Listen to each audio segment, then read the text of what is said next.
こんにちは。行政書士社会系労務士の小園です。中小企業経営のちょっといい話ということで動画をお送りをしております。今回は東京都で令和6年度からスタートをしておりますスキルアップ支援事業についてご紹介をしていきたいと思います。令和6年度スタートダッシュということでですね、東京都はスキルアップ支援事業全部で4つの項目があるんですけれど、令和5年度の3月、中からですね、先行して公募スタートしているといった状況になっております。人材育成に関する助成金、補助金といった形になっております。このスキルアップ支援事業全部で4つあるんですけれど、今回は育業中スキルアップ助成金についてご紹介をしていきたいと思います。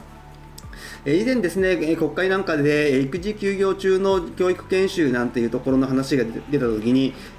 一部では批判もかなり出てきたといったところで、厚生労働省としては育業中のスキルアップに関する助成金関係というのは行っていないんですけれど、東京都の方ではですね、それを受けて先行して早々と育業中のスキルアップの助成金というのを創設をしていると、令和5年度からスタートをしているものになってきております。子育て中の研修というのところに関してはですね、ちょっと批判もあったりするところはあるんですけれど、やはり育業中といったところの非常に重要な部分、そして何よりも大事なのは育児休業から復帰をした後の職場復帰をした後のさらにキャリアプランといったところの問題点が出てきた関係でですね、育業中スキルアップ助成金というのは設けられているといった状況になっております。今回の概要ですね、産休育休中のスキルアップの意識調査についてまずは見ていきたいと思います。産休育休中の研修に関してどういうような意識を持っているのかといったところを見ていくと。そして産休育休の後にですね、職場復帰という形になるかと思いますけれど、その際に出てくる問題としてマミートラック問題というのは近年非常に大きな問題になっているといった状況になりますので、マミートラック問題とはどういったものなのかについて見ていきたいと思います。そして今回東京都で令和6年度からスタートをしておりますスキルアップ支援事業のうちの一つ、育業中スキルアップ助成金ですね。育児休業、育休と一般に呼ぶんですけれど、東京都の場合は育業というような言い方をするので、育業中スキルアップ助成金という形になります。そして最後に注意点とまとめという形になります。まずは産休育休中のスキルアップの意識調査ですけれど、産休育休中のリスキリングですね、教育研修関係に関しての意欲、といったところですけれど、やはり、取り組んでみたい、ですねという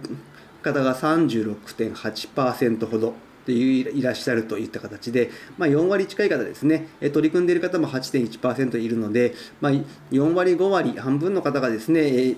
産休育休中に対しての研修といったところに前向きといった状況と。ただですね、産休育休中のリスキリングですね、子どもがいる場合にですね、その研修が可能かどうかといったところになってきますと、可能だと思わないといった形が 45% ほどいらっしゃるといった形で、やはりですね、産休育休、東京都では育業と呼んでいますけれど、こちらももう仕事としての形になってきますので、そんな研修を受ける時間はないと思っている方が非常に多いといった状況ですね。では、少なからずですね、産休育休中に対しての研修といったところは、4割5割の方が意欲はあるけれど、実際はそんなに時間がないよという場合にですね、その研修中、研修にかける時間と、その研修内容はどういったものが望まれているのかといったところを見ていきますと、やはり一番多いのはですね、語学という形で 38.5%。2番目がですね、ウェブデザイン関係ということで 36.4%。そして3番目が PC、パソコン関連の基礎といったところになってくるのは 35.3% といった形になっております。またですね、1週間にどのくらい研修時間確保できるかといいますと、やはり一番多いのは1週間に1時間から3時間程度という方が 36.5%。3時間から5時間という方が 27.5% といった形で、やはりですね、1時間から5時間程度がギリギリなのかなというふうに思っております。そしてですね、育児休業等した後に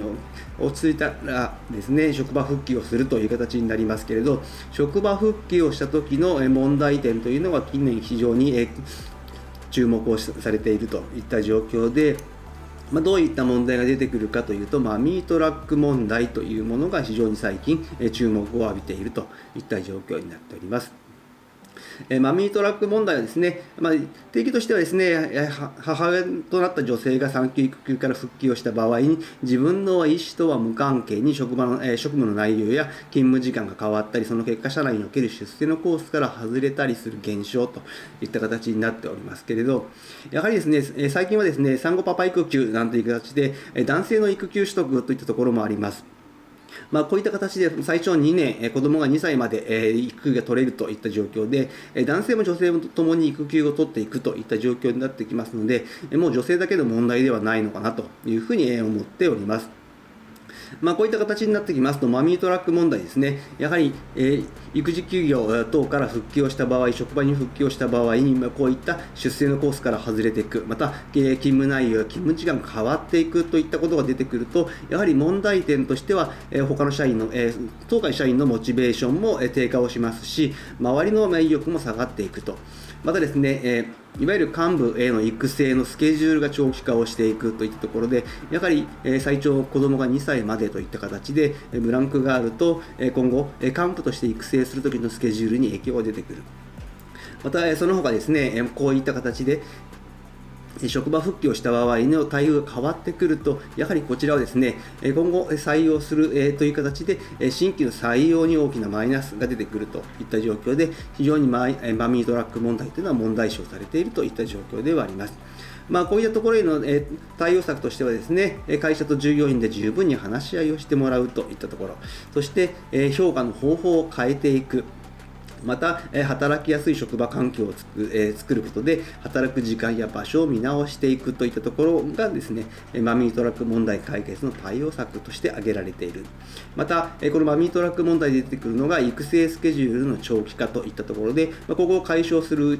手段の一つとして、育休中のスキルアップ助成金という形になっております。育休中のスキルアップ助成金につきましては、申請対象ができるのが、申請対象はですね、中小企業等という形で、業種としては4分類に分かれていて、資本金、出資額、もしくは常時出場する労働者数、どちらかがこちらに該当する場合には申請ができるという形になっております。ここまではですね、スキルアップ支援事業のその他の助成金ですね、DX リスキリングですとか、事業場内、事業場外の助成金と同じという形になりますけれど、この育業中スキルアップ助成金、他と違うのはですね、大企業も申請ができるというところで、中小企業等以外もできるといったところで、大企業の方でも活用ができる。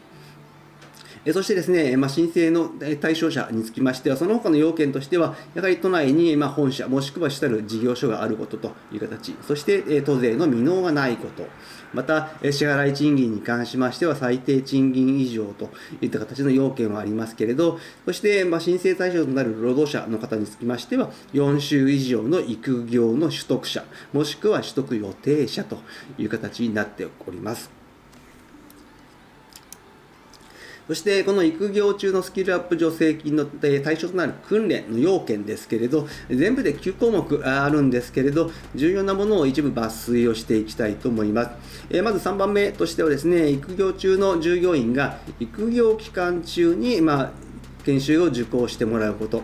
こちらはですね、会社命令ではなくて、本人が希望した場合には、育業期間中に研修を実施していただくという形になりますので、あくまでも業務命令等ではなく、本人の希望を重視をするといったところ。そして、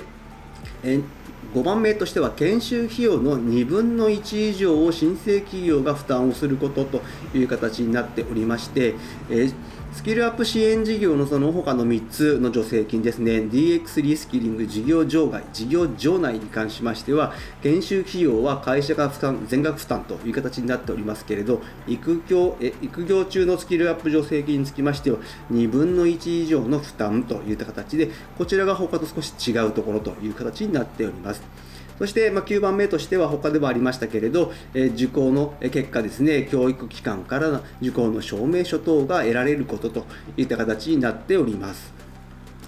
そしてこの育業中のスキルアップ助成金の対象経費と助成額ですけれど、対象経費につきましてはもちろん受講料、教科書費、教材費、そして研修に付随する登録料、管理料はもちろんなんですけれど、その他この育業中スキルアップ助成金で特徴的なのが、研修受講時の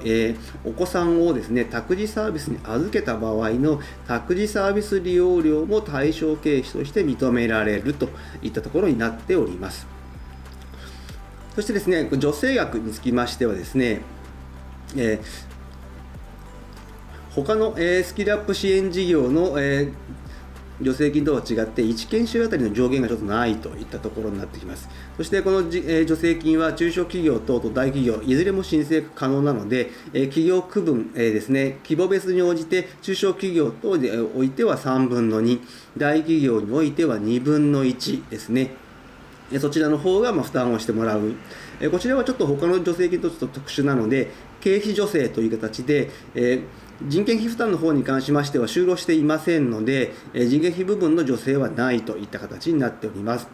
そして、1申請企業あたり年間で100万円という形になりますので、100万円に達するまでは複数回申請が可能といったものになっております。そして最後に注意点とまとめですけれど、申請スケジュールですけれど、スキルアップ支援事業すべて同じですけれど、研修開始予定日の1ヶ月前までに申請をしなければいけないという形。そして申請方法につきましては、郵送と電子申請、J グランツが使えるという形になっております。また研修をですね、実績報告につきましては2ヶ月以内にしなければいけない。こちらの場合は育業中ですので、会社に出勤していないという形になりますので、少しやり取りに時間がかかるかもしれませんので、早めに対応してほしいと思います。そしてですね、育児休業中のスキルアップというのはですね、当然本人の自主性を重視をしてほしいと思います。そしてその後のですね、職場復帰についても考えて、職場環境の改善も進めていってほしいと思います。今日の内容が明日からの経営にちょっとだけ役に立つことを願っております。ご視聴ありがとうございました。それではまた次回。